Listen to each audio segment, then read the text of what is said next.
Welcome back to your weekly Bryce Builds Cars upload, and you can see behind me is actually the slow quest. I told you guys in the last video we're going to be waiting on a bunch of stuff to get done with this car, and it turns out I was wrong about the waiting period, and we're actually moving forward with the car still. So we're going to keep doing slow quest stuff. All the finish welding on the bumper is done, so let me show you the final product for that first. So we had a buddy of ours who's better at welding come through and do all the final welding on all the bar here, the bar that goes across that is.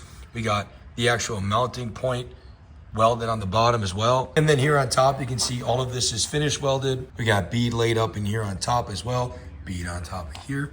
Weld all the way around this unit. So the next thing we got to do is throw this thing back on the car. Make sure, heat can move stuff when you do welding. Make sure that the intercooler mount still lines up. The intercooler is still in the same place, and see if we need a lower support for it. And then I got to put some paint on this thing for, rust purposes. I don't want to see all this bare metal we got in here rust out. But next thing to do is throw it in the car and see what the intercooler looks like actually completely mounted in the car for the first time ever. So you can see this is our first time having the thing actually mounted by itself in the car. No ratchet strap to help support, just held up by this chromoly tube on top with all the mounting. You can see we did a great job too with the planning. There is an air gap in between the transmission cooler and the intercooler, and a gap between the radiator and the transmission cooler. Not a lot, but enough to where they're not suffocating one another. So it should work fine. And you can see here, it's totally supported by its own weight. This thing is in here solid. It's really, really good.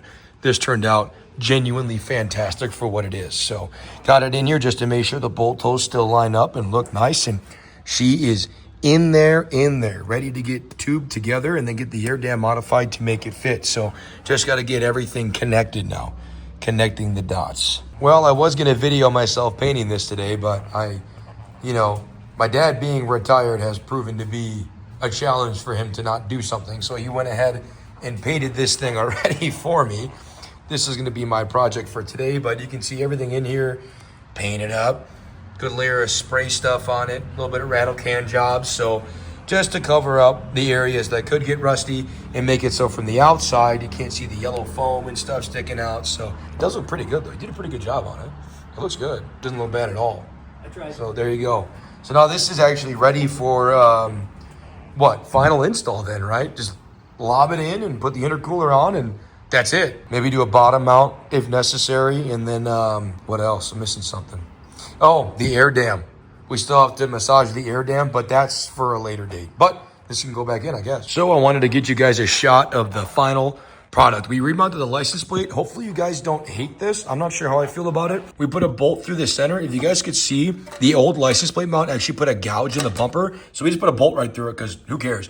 And it's bolted in. It shouldn't deflect this airflow at all. It's got plenty of airflow coming in. And obviously with the hood, this will be facing the other direction now. And we'll probably have to cover this hole up. But this is kind of the look, and we have the M sticking out. And on top of that, the air dam piece that goes like right here in the corners, we're gonna make that work. We're gonna kind of massage it to fit around where the intercooler is, but I don't know, guys, what do you think? We had to keep the Slow Quest license plate in the front. It's kind of iconic with the vehicle at this point in time. But besides the changes to the hood and the air dam, this is kind of what she's going to look like with that intercooler and the cut up front, new license plate mount sticking out. But maybe somebody in the comments who knows more about aerodynamics can tell me. I don't think this license plate being here is going to deflect the airflow out. It should still find its way in here, right? At least at highway speeds. I don't know. Let me know. But I think we found someone to do the cold side and charge side piping for us. So we're going to get this thing actually ready to get shipped out, hopefully here soon as they're ready for us at least. And I told you guys that for all of the aluminum fabrication on the Slow Quest, I might defer it to somebody else that's better at aluminum welding and could have it done much quicker than we could, and that's what we did. It is gone right now getting worked on, but all that means is I have more time to work on the Buick here. So as you guys know, there's a ton to do, but we're just going to chip away at it slowly. This is the old radiator that is corroded and full of junk and with the old fan that doesn't work. And this just showed up a little while ago. I finally have a chance to play with it. This is the new, it is still a Griffin radiator, and it's technically a similar, if not the same radiator as the old one. It's just new and not full of crap, but it is a Griffin radiator, and we have it exiting out of the same side as opposed to the other sides like on the old radiator. Because I don't know if you guys remember, but they had some crazy stuff with the radiator hose. The upper hose went here all the way across, then down and over, and I don't know why they did it that way, but we're gonna make it correct. So it's gonna be top goes here, bottom goes here to the water pump, and it should come out much nicer and cleaner And this is technically a better radiator overall. So we're gonna get this in and start mocking things up. I got my wife holding this so I can show you, but this is the idea with the new radiator and the shroud setup. Now, unfortunately, there's a lip kind of on the bottom of the radiator mount where it's supposed to hold. That's not gonna work. This is the old lip thing they use to hold it in on top. That's not gonna work anymore. So I have to come up with a totally different way to mount this, but it looks like the shroud, at least compared to the Slow Quest, has an insane amount of room to actually fit in here. So this is pretty much the Slow Quest setup with the same shroud and fans, with the same style radiator, just the same radiator on steroids. And it looks like it actually fits in here really good. We're just gonna have to clearance that bottom lip, and there's one other big issue, which we ran into with the Slow Quest actually. If you haven't seen that video, make sure you watch it. The bottom hose is facing in. So we're gonna have to cut that off and rotate it and make it so it's facing up so the shroud can sit all the way flush on here. Once we have the shroud mounted on, then we can kind of piece everything else together in the process. But already checked the hood and the hood closes. This is our major issue. So gotta get this cut off and turned and readjusted. This is the issue with the Griffin radiator we got. It kind of aims in towards the vehicle. We're just gonna have this cut off and have it so it aims kind of up, like towards the camera like this, so it can go over that frame rail and then get adjusted and go out and reduce later. But this will work perfect. This looks really good. We'll mount this flush with the top here. So then there's this little bit that'll still be hanging out on the bottom, so we can still use that lower lip. We'll just have to cut some of it off so we can use kind of the factory style mounting to make our life way easier. Then the wires will come out the side. But first, we got to get this tackled before we can go do anything else with this car right now.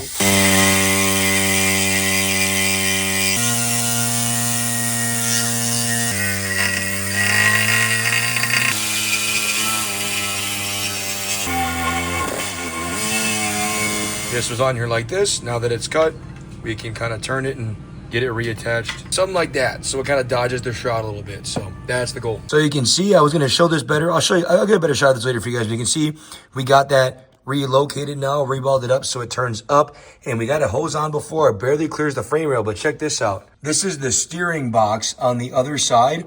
The shroud is, I mean, I don't know, a 32nd of an inch from making contact with the steering box. So this whole setup that we got to fit in here, like barely works. It just barely clears the factory steering box, and the hose just barely clears the factory frame. But there's tons of room in front to do all of the tubing and piping that we have to do for the intercooler. So this is actually gonna work out really good, but barely. I mean, look at that. It's not touching. You can fit a piece of paper in there. That's about it. It's kind of insane how lucky we got, but it's gonna work. So I told you to get a better look, and you can see we're not bumping the shroud anymore. This piece got turned and now it's facing up, and the hose will barely clear the frame rail, but this works. So the next step is to get the shroud actually secured to the radiator so it's one piece, we can put it back in the car.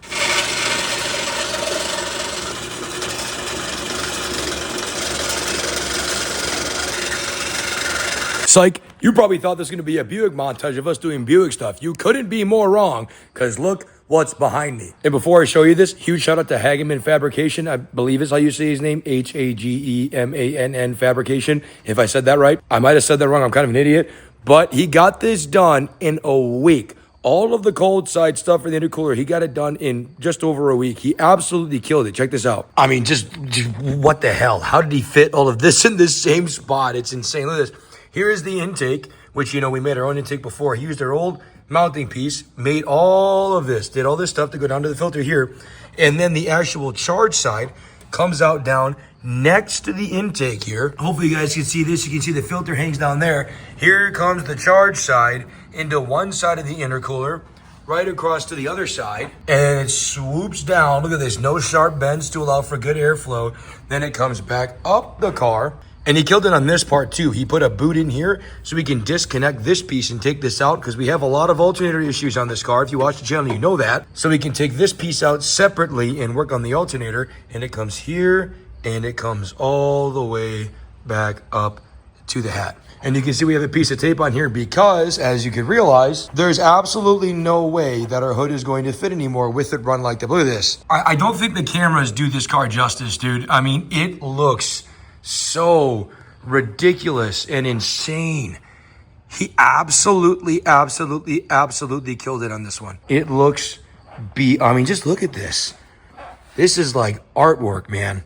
This is nut stuff. Can't believe this is the same car I bought when I was 19 years old. This is ridiculous. Like I said, I deferred this off to an expert because I think it's important, especially with car stuff, when safety gets involved or blowing stuff up gets involved, stuff you got a lot of money in.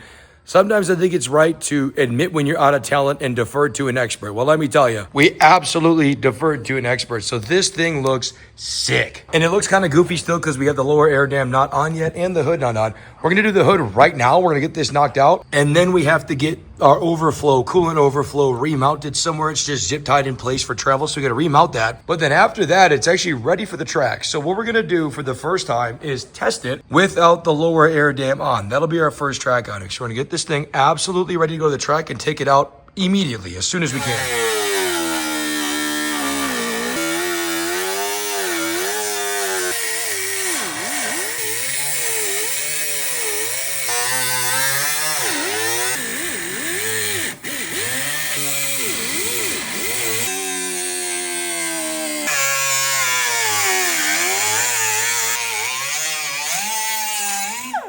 Draw a line about another quarter inch. Looks like we're just touching the edge of the boot here. So we can just open this up, well, a quarter inch wider.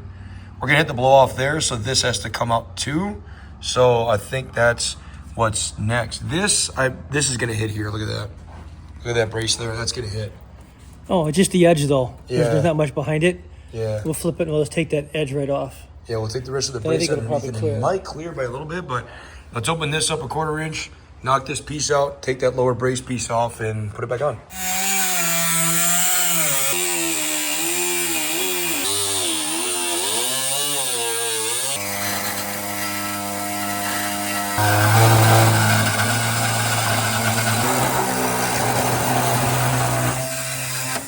Right there, Yeah, that bracing has to come out. I think we're gonna, I want to get in there and take that back more, but not by a lot, just a little bit. Give us a little more breathing room, get in there with some of it I'll get it finer of a tool. and I'll get it closer to the Yeah, get that edge down of the just a little bit scoop more. and radius it around. This little brace piece has to come out, and we'll probably should just knock this back at the same time so it doesn't want to catch air and fly up, but start with that. But this is how much further we have to go. This distance, this tiny distance is how much further we have to go till it's lashed. So just a little bit more massaging, not much. It looks like it. It should just clear the blow off, and it's definitely going to clear here now. I mean, this stuff we're going to, do we see if it, do I just push it and see if it latches? Yeah, it's probably gonna pull forward a little bit, but yeah, why not? No, let's just see if it closes. Sitting on something. No, I'm not pushing hard yet. I'm just looking. It's sliding forward too. It's latched, but we're not bolted there. Is it hitting something? It seems like it's up here for. Oh, I got. Some Oh, we got in bolts here. underneath on the. Oh shit! Well, hang on. Forgot we had bolts laying over there. Get those bolts out. There, try it again. And close. Now it's not up. Hey, there we go. Wow, that is a much better fit than we had on the other side. Look at this. That is good. We improved at this. Got a little bit better. Check that out. That's a great fit. That is great fitment. Hell yeah. Look at this. Blow off has got space, but like not too much, but just enough. Oh, it looks sweet. It looks sweet. I like the second hole because it looks symmetrical until you get close and you're like, wait, that ain't the same. It almost looks like we tried to do this, but we didn't. I just don't want to buy another hood. But all right, sweet. We're going to clean this up here, kind of notch this back just a little bit. We're afraid of it catching air and lifting the hood up. So we're going to notch this back a little bit, kind of bevel the edge on it. And then just bolt it on, right? I mean, that's it. So we're ready to throw the hood on officially and see what it looks like. But this is what my dad came up with while I was gone last night. We need a place to put the coolant expansion tank. And obviously our old position down there is now filled with aluminum tubing. So he made this little bracket piece here that bolts to an existing mounting point. And then that is just bolted through behind the headlight here. So this should work. It's just tacked together. We got to get this welded up, but this should be enough to hold this in place. So we'll get this welded up and painted and verify that this doesn't get in the way of anything. But if the hood goes on with no issues and this is mounted here, we'll get this welded up and painted and get this mounted on here. We're ready for the track, but let's make sure the hood actually fits and everything's good. And the hood is bolted on, latched down, on. So we've got it going over this way and it Looks really good. Turned out really good. Plenty strong. Should be fine. This hole over here, I think we're going to keep because this housing gets so hot. I mean, I called Torkstorm. They said they get to 190 degrees under high RPM operation. So it kind of gives it, you know, good airflow. But I'm going to pop the hood. But she's totally latched up, good to go. We did a bunch of clearancing and stuff to make it look prettier and make it fit nice, and now it all fits perfect. So the only thing we need to do is finalize this bracket, and then this is technically ready for the track. We might play with the air dam, we might not. But that is going to do it for this video. Sorry for the lack of uploads. I've been incredibly busy with other things that are in the way. But hopefully next time you see me post a video, it's this thing going down the drag strip to make sure we have cooler air now and to figure out if we wasted our time doing all this or not. So on top of that, we've really cracked into the Buick, so a lot of Buick videos coming out soon as well. So if you haven't subscribed, make sure you subscribe now, like the video, and go away.